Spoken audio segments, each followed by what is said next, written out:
Assalamualaikum warahmatullahi wabarakatuh. Selamat pagi anak-anak semuanya.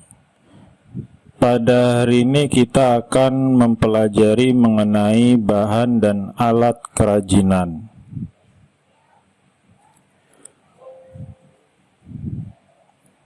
Bahan kerajinan adalah bahan yang diperlukan untuk membuat sebuah kerajinan. Bahan kerajinan merupakan bagian dari 6M. Kita pernah belajar dan pernah kita bahas salah satu dari 6M yaitu material, dan bahan merupakan bagian dari material.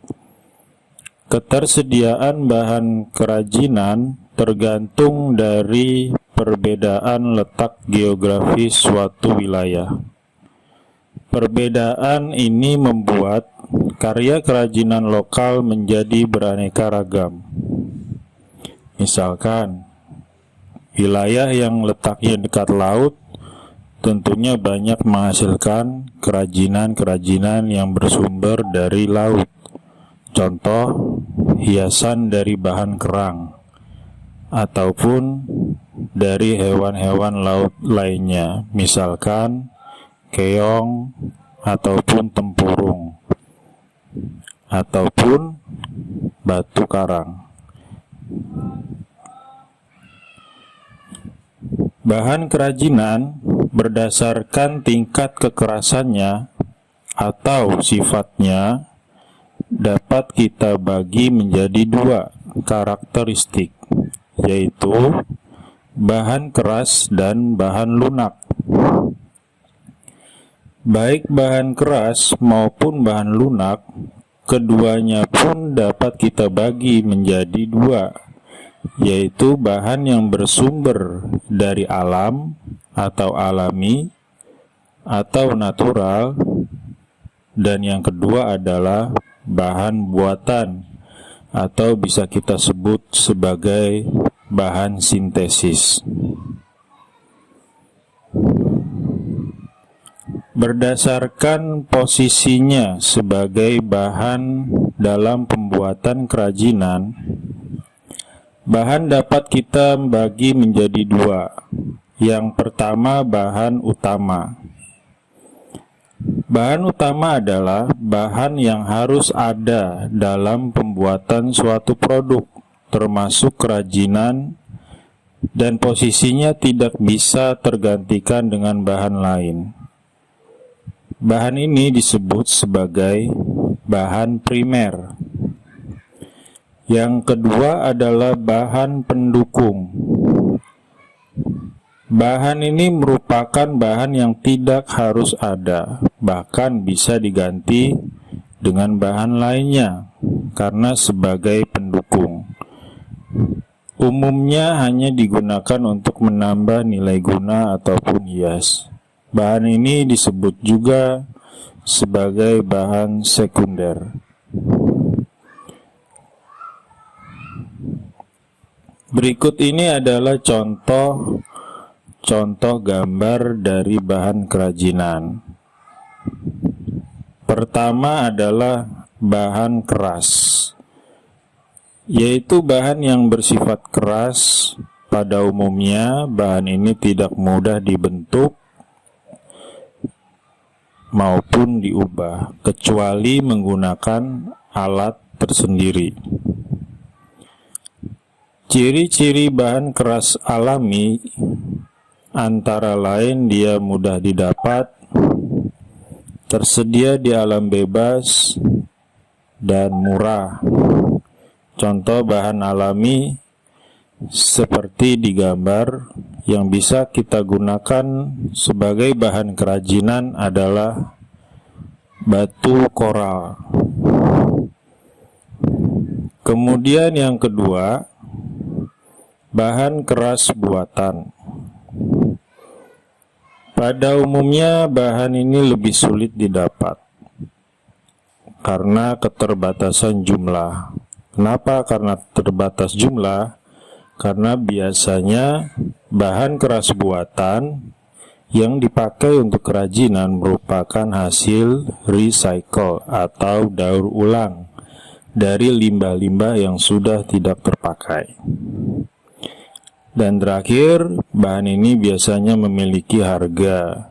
Ketika kita akan membelinya sebagai bahan kerajinan, pada umumnya lebih mahal daripada bahan alami. Contoh di sebelah adalah hasil kerajinan sofa dari tong bekas. Tong yang digunakan biasanya bekas oli. Kalau di gambar tersebut biasanya adalah tong bekas oli atau minyak. Berikutnya adalah bahan kerajinan dari jenis bahan lunak, yaitu bahan yang bersifat lunak, pada umumnya dapat dengan mudah diubah dan juga dibentuk. Bisa menggunakan tangan ataupun alat.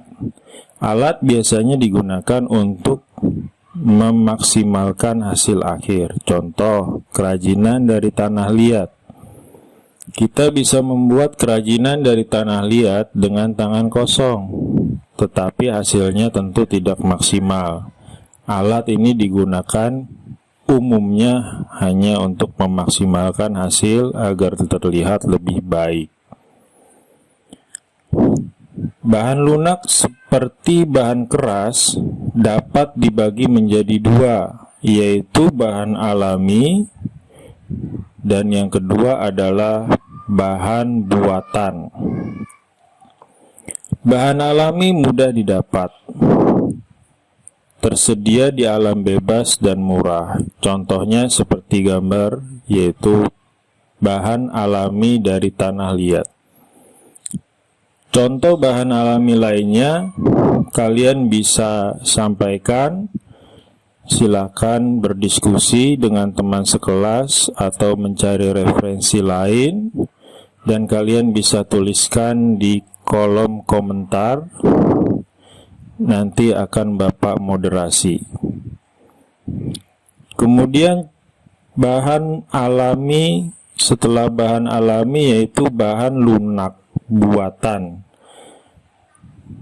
Sama seperti bahan keras, yang pertama lebih sulit didapat, lebih sulit dalam artian tidak semudah bahan alami, karena umumnya bahan lunak yang dipakai juga menunggu hasil recycle atau daur ulang dari limbah yang sudah tidak terpakai. Contoh di sebelah adalah bahan lunak berupa krayon yang dimanfaatkan ulang. Jadi limbah krayon yang dimanfaatkan ulang untuk membuat lilin warna-warni yang ditaruh di atas gelas. Masih banyak contoh lain dari bahan lunak, antara lain kertas, parafin, dan sebagainya. Berikutnya, kita akan membahas mengenai alat kerajinan.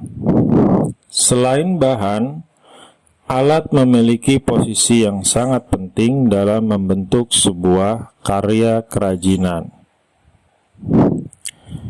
Alat kerajinan adalah alat-alat yang diperlukan untuk mempermudah proses pembuatan karya kerajinan.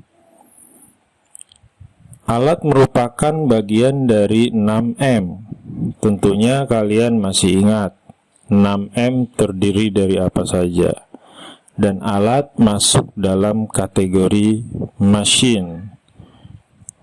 Mengapa? Karena alat dapat mempermudah proses pembuatan suatu produk.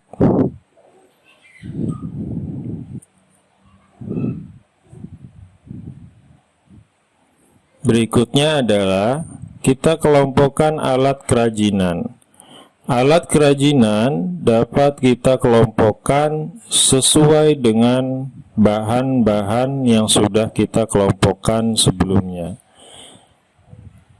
Alat kerajinan dapat kita kelompokkan menjadi alat kerajinan berbahan keras dan alat kerajinan berbahan lunak. Beberapa contoh alat kerajinan antara lain pahat, gunting, pelarik, jarum, tang, pisau, amplas, dan lainnya. Pelarik, kalian tahu pelarik? Pelarik yaitu alat yang digunakan untuk melakukan pembentukan pada proses putar pembuatan kerajinan tanah liat. Bisa juga disebut dengan meja putar. Banyak contoh alat kerajinan di sekitar kita. Jika disebutkan satu persatu, tentunya banyak sekali.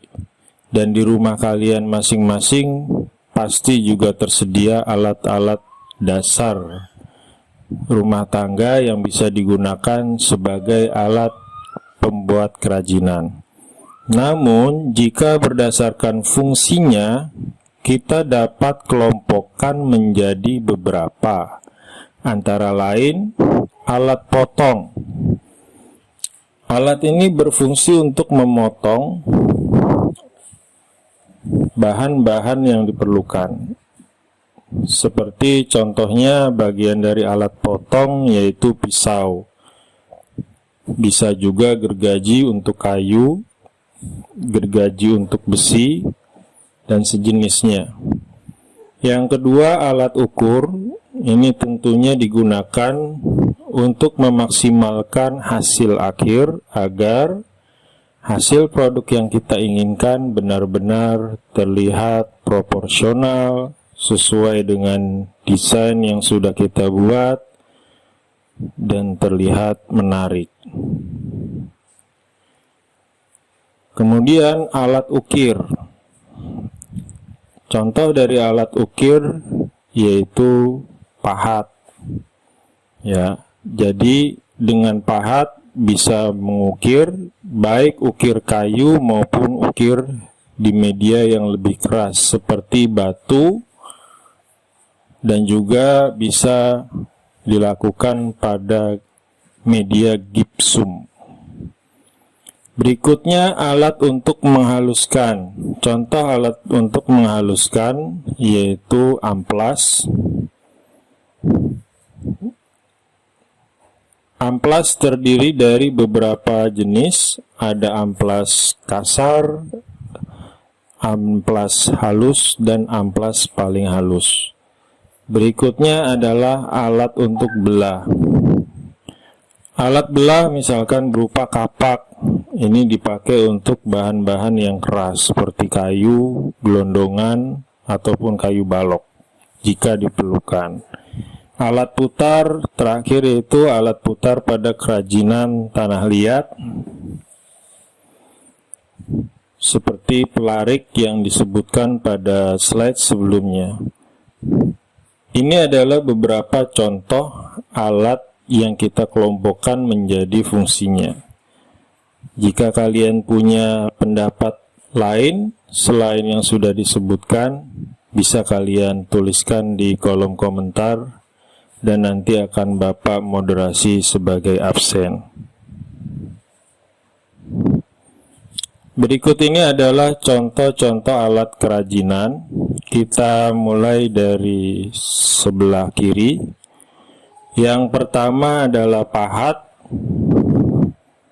Dia terdiri dari logam keras, ya. Biasanya digunakan untuk mengukir bagian-bagian seperti kayu, dan juga ada pahat khusus batu. Kemudian di sebelahnya ada amplas. Amplas itu ada berbagai macam ukuran. Jika kalian ke material atau ke toko bangunan, di situ ada berbagai macam ukuran amplas. Ada amplas yang paling kasar sampai paling halus. Kemudian ada gunting untuk memotong.